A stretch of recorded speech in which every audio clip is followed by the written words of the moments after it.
About 1/3 of our planet's landmass is arid. These ecosystems are as complex as they are varied and are home to an astonishing number of plants, animals, and human cultures. Yet within most of these highly varied desert ecosystems, it is the rivers that are the vital lifelines in these parched environments. They provide water to support communities, wildlife populations, agriculture, transportation, and industry. The river valleys in these desert environments also provide a vast and highly interesting geological history of the region, if you have the tools to read the geologic records. This is a look at the geological history that scientists in the Desert Project unlocked in one small but highly significant desert river valley, the Rio Grande Valley in southern New Mexico. What makes this story especially interesting is that it was one of the first desert river valleys to be decoded, and that the knowledge and techniques developed here are now used by scientists all over the world as a basis for understanding many other desert river valleys. The Rio Grande stretches 1,500 miles through much of the Chihuahuan Desert in North America. It also marks half of the boundary between Mexico and the United States. Today, here on the banks of the Rio Grande, I'm standing on the river's modern floodplain. But over there, on the West Mesa, you can still see the floodplain of the ancestral Rio Grande. It's called the La Mesa Surface, and it's the relic of the basin floor that once extended across the entire area now occupied by the Rio Grande Valley. 4 huge desert basins contain sediment laid down by the ancestral Rio Grande: the Jornada, Mesilla, Tularosa, and Waco. By tracing the Rio Grande's river pebbles, scientists discovered that at one time the river passed through that gap over there into the Tularosa and Waco basins. Later, when the land terrain changed, probably due to faulting and uplifting in the past, the ancestral river shifted back to the west side of the mountains and flowed into Lake Cabeza de Vaca, located in what is now northern Mexico. Over millions of years, sediments raised the floor of the lake and the base level of the Rio Grande in this region. Later, the lake and river sediments upslope were cut or incised when the Rio Grande Valley was formed. Walking along the edges of this river valley, most people just see beautiful rock formations and interesting terrain.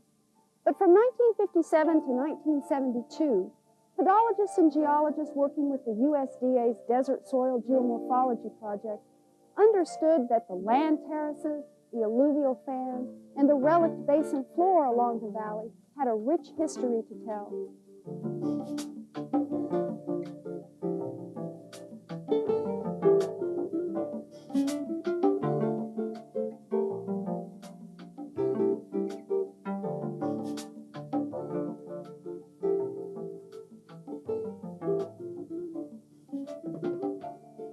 Scientists first began their study, very little was known about the desert soils of the world, although they cover much of the Earth's land area. This is a cross-section of landforms along the Rio Grande, studied by scientists in the Desert Project, as it became known.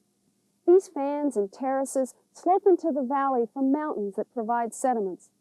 Portions of these fans and terraces were preserved as the valley entrenched, and today form a stepped sequence of landforms that are related to age. Scientists working for the Desert Project learned they could determine the relative ages of these landforms by their position in the step sequence and by the amount of calcium carbonate buildup in their soils. As scientists began investigating these soils, they discovered that many of the older soils were cemented with large amounts of calcium carbonate, yet the actual rocks in the sediments contain very little calcium. Thus, in the early days of the Desert Project, the question was, where did all this calcium carbonate come from?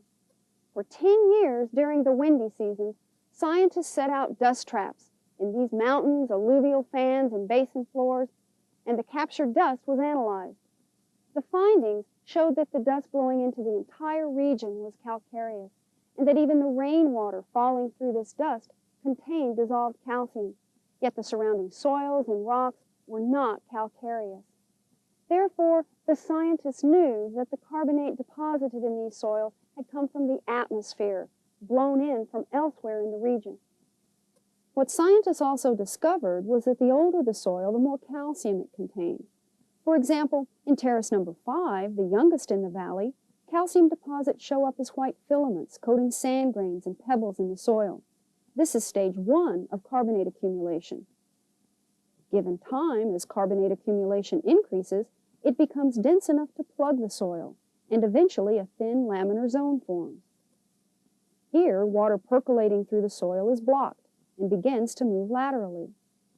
This is stage 4 of carbonate accumulation, and we find it in terrace number 3 of the step sequence of landforms. Gile, one of the original researchers on the Desert Project, shows us an example of this phenomenon. This soil is in terrace number 3 and is estimated to be 50,000 to 100,000 years old. The soil has stage 3 carbonate and a thin plugged zone. Here's the plugged zone. This is the laminar zone. When the soil solution can no longer move vertically, then it starts to move laterally, forming these thin laminar horizons.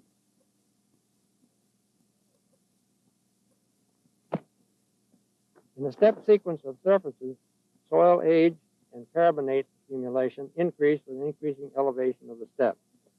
This is shown by the ridge in the background, which is the number 1 landform and is the oldest soil in the step sequence. Research in the Jornada Basin in southern New Mexico near Rincon has helped provide some of the clues as to ages of the sediments and time of the Rio Grande Valley downcutting in that area.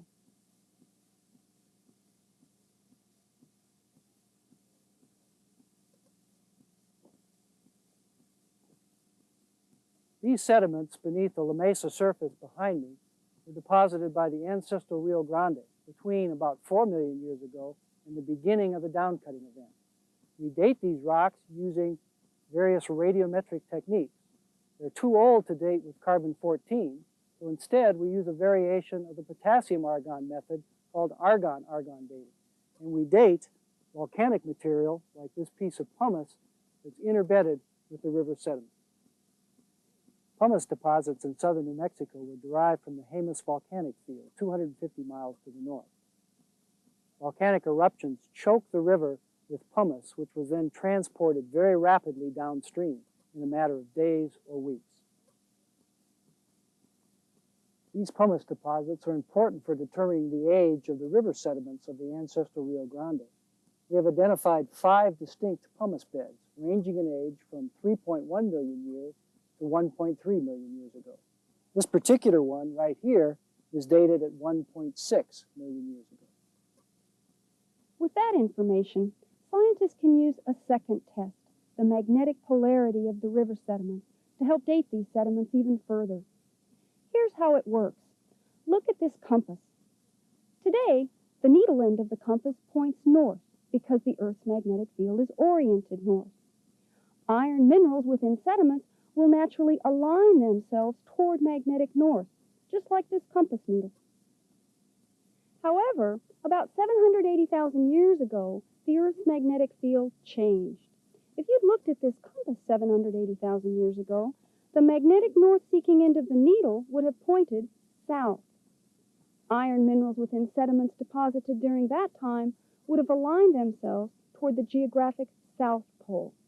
These reversals in polarity provide important clues for scientists. Throughout geologic time, the Earth's magnetic field has reversed several times. There were periods when the magnetic pole was in the north, which we call normal polarity, and periods when it was in the south, called reverse polarity. This pumice layer is in a region of reverse polarity. So are the upper few meters of sediment beneath the La Mesa surface. So these sediments must be between 780,000 and 900,000 years old. In general, Magnetic polarity can help us date these sediments. But in the case of this La Mesa surface, more paleomagnetic analysis is needed. This is because in the Mesilla Basin, the upper few meters of the La Mesa sediments have a normal polarity, indicating that they were deposited sometime after 780,000 years ago. In any case, we can conclude from paleomagnetism that the La Mesa sediments are younger than 900,000 years old. But what happened after 900,000 years that would stop sedimentation and cause the river's base level to quit rising? The answer lies with the topography around Lake Cabeza de Vaca. The lake was surrounded by high terrain, which formed a basin to hold the water in. Over thousands of years, the river filled the lake until a time when water reached a low point in the rim and spilled over. The rushing water eroded rocks and soil, cutting a gash in the landscape, which allowed even more water to escape, and what is now northern Mexico was instantly pirated of its freshwater lake. This happened in the area of what is now El Paso, Texas. Here, the pirated water poured into the Waco Basin. The draining of the lake impacted the river upstream as well. Water flowed more rapidly, and the river eroded or downcut through its own sediments. The river channel became deeper and narrower, forming something like a gully, but on a grand scale. But downcutting was not continuous. Instead, the Rio Grande downcut in an episodic manner. It stopped and started, leaving stepped terraces, such as the ones behind me. But when did this spillover and downcutting begin? The sediments themselves provide some of the clues. Remember that the polarity reversal data and the argon-argon dating tells us that the downcutting began sometime after 900,000 years ago. After the formation of the La Mesa surface, we see the development of the first inset terrace caused by the draining of the lake. Fortunately for us, this terrace contains a volcanic ash called the Bishop Ash. This ash is from a volcanic eruption near Bishop, California, which originally spread across a wide portion of the western United States. Radiometric dating tells us that the ancestral Rio Grande had already begun to downcut and that this first inset terrace had formed at 740,000 years ago, the age of this ash.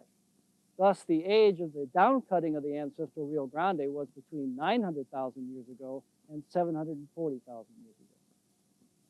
Next, we look at the other 4 terraces in the Rio Grande system. As Leland Gile and others observed, the lower terraces contained progressively less calcium carbonate in their soil, indicating that each was younger than the one above it. In general, though, when we think of sedimentary beds, we think in terms of superposition, where the oldest sediments are deposited on the bottom, and then younger sediments are deposited on top.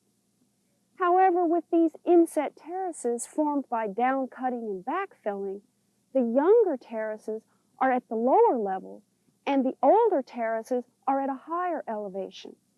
Why would this be so? Consider a bathtub. As you know, if you don't drain your bath water right away, a soap ring forms around the edges of the tub. When you drain out part of the water, the level drops, but the ring stays behind. Put the plug back in the tub and wait a while longer, another ring will form. Drain it again, plug it again, and the same thing happens. By the end of the day, you've got a nice series of circles around your tub, with the oldest at the top and the youngest at the bottom. In a similar manner, the 5 inset terraces of the Rio Grande indicate downcutting at least 5 times since the draining of Lake Cabeza de Vaca. However, unlike our bathtub analogy, the Rio Grande was eroding and downcutting, lowering its base level. Then the river began depositing sediments, partially backfilling and slightly raising the base level.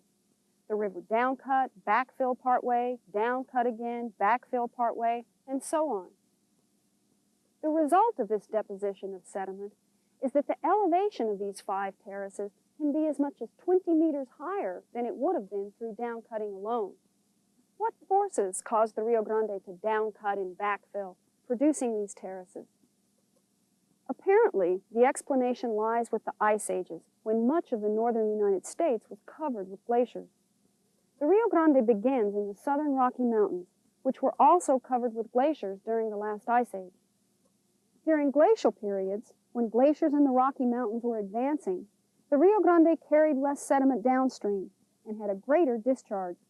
As a result, the river had a greater capacity to downcut. In contrast, during the interglacial periods, the river discharge was less. More sediment entered the river because there was less vegetation to prevent erosion. The river became choked with muddy sediments which were carried downstream. These sediments backfilled the channel, causing a slight rise in base level. With each glacial period, the process repeated itself. So although far from the glaciated parts of North America, these river terraces in the warm, arid Southwest also record glacial advances and retreats. Scientists are learning that the principles clarified here are somewhat typical of actions that took place in many other desert river valleys around the world. Like many desert river valleys, the Rio Grande and its surrounding landscapes evolved and left evidence of periodic climate change. By using the clues provided by the soil carbonates, ash layers, fans, terraces, and river sediments, scientists in the Desert Project were able to look back in time and discover how it happened. They found some basic principles that are still fundamental to similar scientific work today. First, the relative ages of landforms can be observed by determining their position in the stepped sequence and by measuring the amount of soil carbonate in the soil. Next, the approximate ages of the soils and landforms can be determined by using radiometric dating and paleomagnetic data. In the case of the Rio Grande, argon dating and paleomagnetism indicate that river sediments were filling Lake Cabeza de Vaca until sometime after 900,000 years ago. Then, the lake suddenly broke free of its mountainous boundaries. As the lake drained, the Rio Grande began its cycle of downcutting and backfilling. The presence of the Bishop ash layer within the oldest inset terrace indicates that this date was before 740,000 years ago. So the entrenchment must have occurred sometime between 900,000 and 740,000 years ago. The cycles of downcutting and backfilling were driven by glacial activity. So, that's the story locked inside the rocks and terraces of the Rio Grande Valley near Las Cruces, New Mexico. Is the story unique to just this valley? Hardly. In fact, similar geological actions took place in many desert river valleys around the world. That's why the principles the Desert Project scientists learned here are so important. Today, international scientists who have never even been to this valley refer back to this landmark research and use it as a guide to find clues to the history of their desert river valleys. The stories hidden within these soils and sediments may never be completely understood. More research is always needed. But just like layers of sediment, knowledge builds on knowledge. One mystery solved gives clues to understanding several more. And who can guess what stories these rich valleys still have to tell?